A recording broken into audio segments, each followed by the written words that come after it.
Hey, what's up, everybody? It's the Mad Fientist. I just released a new version of the financial independence spreadsheet I created, so I figured I'd put together a short video to run through everything and show you how to use it. If you've not downloaded a copy of the spreadsheet yet, you can just head over to madfientist.com/spreadsheet, and you can download it there, and you can also see that there's a bunch of instructions on how to use it and some tips for making it easier to use, so definitely check those out. But if you have the spreadsheet, then you can just open it up in any spreadsheet software. I'm using Numbers on a Mac right now, but you can use Excel. And if you don't have software that will work, you can just upload the spreadsheet to Google Drive and use Google Sheets for free. So the first page of the spreadsheet is simply the instructions so that you have that link handy.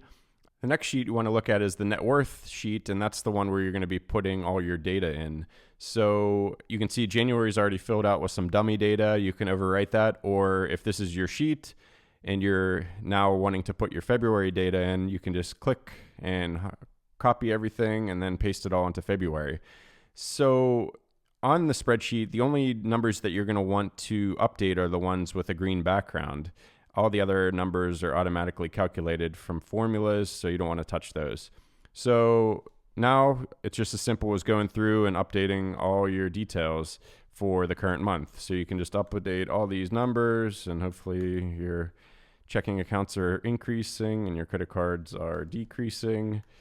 And you can see that it's automatically updating the totals. So great, that's it. Your new numbers are added. So now we can simply just go to the investment screen, and you can see that there's really not much to update on this one. So we can, again, just copy all of the data from January and then paste it into February. And that's going to correctly grab the correct columns in the net worth table.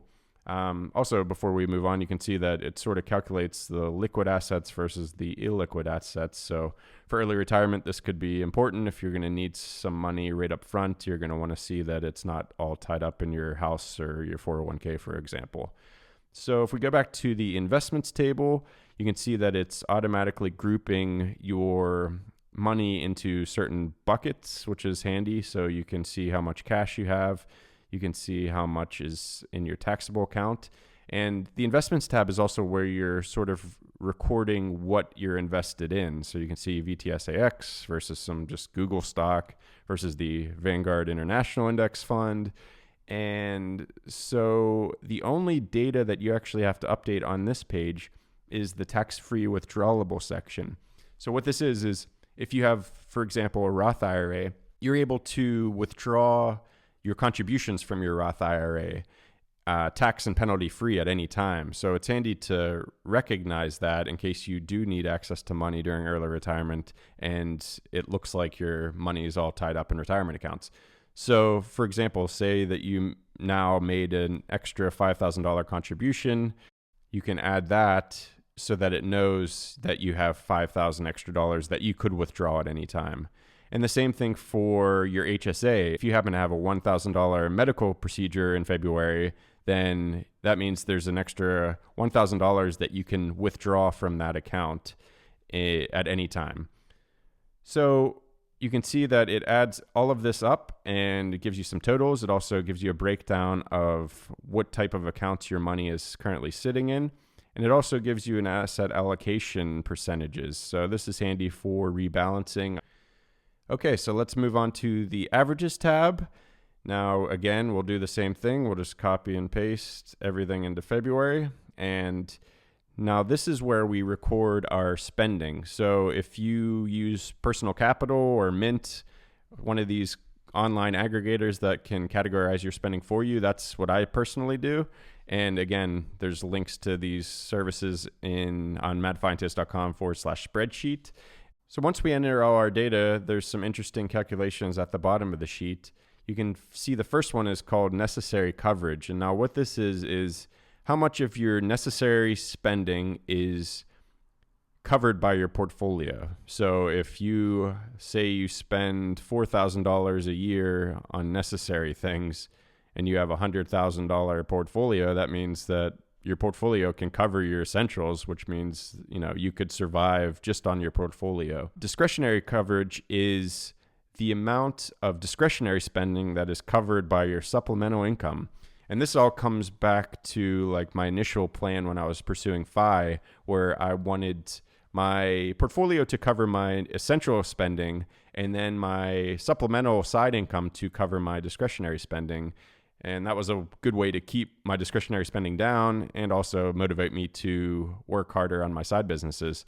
And then total coverage is how much your portfolio could generate every month, plus your side income that I assume you're going to keep doing once you've already retired, and how much that covers your spending. So as you can see here, the portfolio plus the side income covers 3/4 of this person's spending. And this other value here is the required drawdown. So you can see that this person would need to withdraw 5.35% of their portfolio every year to sustain this level of spending.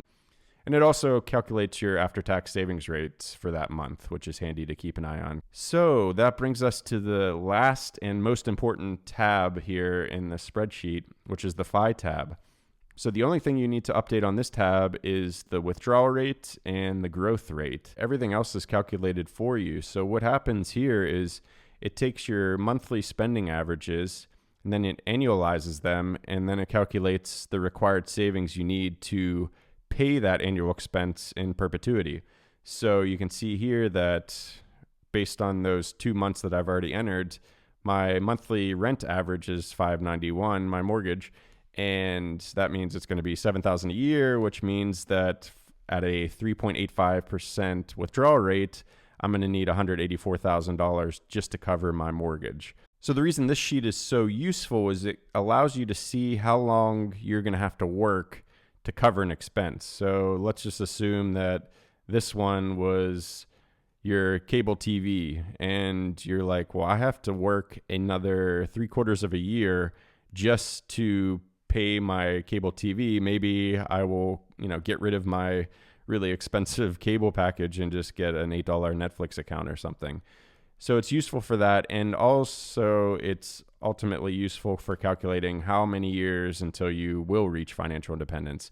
So that's what this number is. And this is the most important cell in the entire sheet because it tells you how long it'll take until you can retire.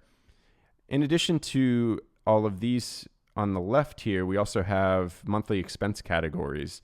And this is something new I've added in because it's something I've added to my personal FI spreadsheet.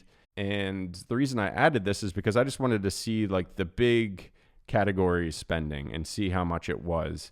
And this was useful when I was traveling full time with my wife because I was like, all right, well, we're spending this much just living a normal life in Vermont at the time. Compare that to what we would spend traveling full time, and it actually is less. So traveling full time could be less expensive if we're using miles and points and staying in cheap places like Thailand. And that's good to know. Same with car. If you see that you're spending $384 a month on your car just because, there's insurance and other upkeep things that you don't usually factor into the cost of having a car, but you see that on the sheet and then you're like, well, hey, actually I could just use Ubers or Lyfts all the time and it would be way cheaper than $384. So why don't we sell the car?